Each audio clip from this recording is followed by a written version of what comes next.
Salut tout le monde. Bon, je vais pas faire l'intro parce que là c'est flemme. On va rentrer directement dans le sujet, dans le vif du sujet.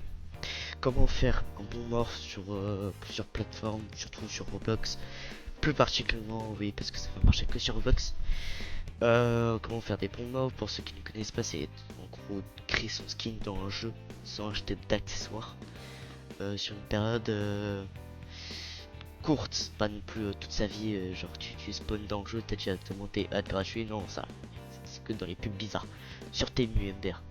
Enfin, enfin bref, je vais vous montrer et je vais tout vous expliquer l'intérieur, ciao.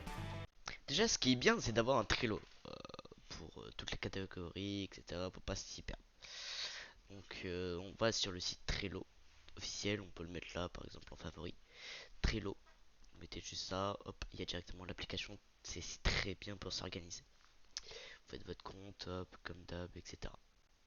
Ça, vous créez vos catégories comme vous le souhaitez, fond d'écran, etc. C'est comme vous voulez, moi je m'en fous. Par exemple là, APR, agent de protection rapproché, pour les lores, etc. Toutes les catégories sont ici, de droite à gauche, de gauche à droite, comme vous le souhaitez. Et les petites croix vertes, ça veut dire que quand j'ai fini, bah hop, je le coche, au moins c'est fait. Par exemple là, je l'avais pas mis, c'est-à-dire que j'avais pas du tout fini. Le texte aussi, j'avais pas fini. Vous pouvez ajouter des choses comme par exemple des étiquettes pour noter qu'est-ce qu'il y a à l'intérieur et qu'est-ce que vous. Bah, c'est des blocs notes en gros, exactement. Et voilà.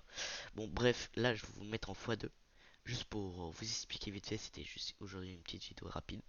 Comment faire pour bien se visualiser et prendre exemple sur moi par exemple. Et conseil, j'ai une carrière de 3 ans, je dis ça déjà. Donc les chiffres que j'avais mis dans la barre de recherche, c'est en gros ce qui représente le ad. Donc vous me le copiez-collez. Vous me le mettez là comme ça. Moi personnellement ma touche c'est U avec un accent. Et vous voyez, ça me le met directement sur moi. Faites @me ou @totolastico comme vous voulez, enfin votre pseudo.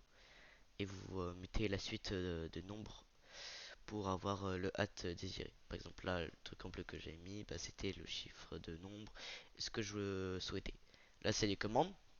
Je m'aidais parce que j'ai complètement oublié, ça faisait un an que j'avais pas joué au jeu. Et les commandes. Donc là, voilà, voilà.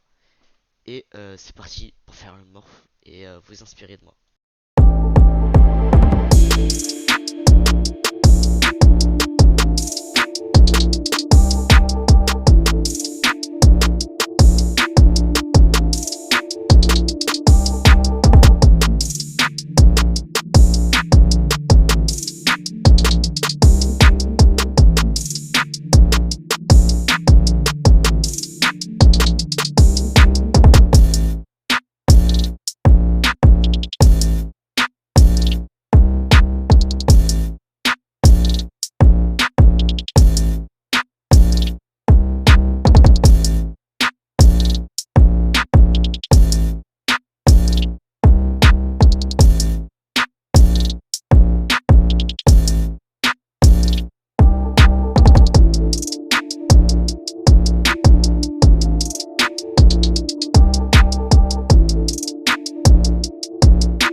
si on change de thème pendant du coup la construction de notre skin, RP ou autre. Franchement, c'est pas grave. Hein, vous, quand vous allez débuter, vous allez dire putain, c'est chiant et tout.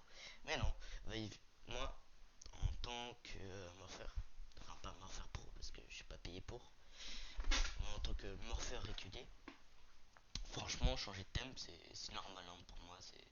Je peux changer de thème, aucun, aucune difficulté. Bon, je suis resté toujours dans le thème militaire italien. Mais franchement, sinon ça va de changer de thème, c'est pas grave. Enfin bref, ce que vous avez retenu, donc c'est pas grave de changer de thème.